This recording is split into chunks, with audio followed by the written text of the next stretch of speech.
5, 4, 3, 2, 1, go! Ayun, magandang araw mga bossing. Ito nga po at overtime po ang ating workers. Bali po sila po ay naglalabas ng mga materyales galing sa fabrication area.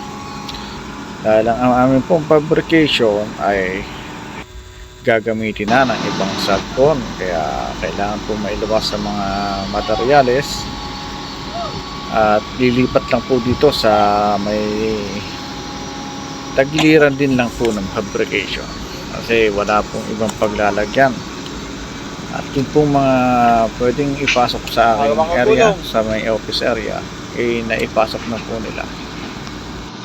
Ayan po, at ito po ay isang update video lang po at matagal na rin po ako hindi nakapag-upload ng video at wala po tayong may content.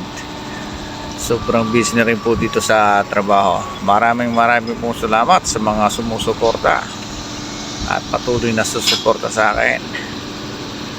Please like and subscribe, comment and share my video.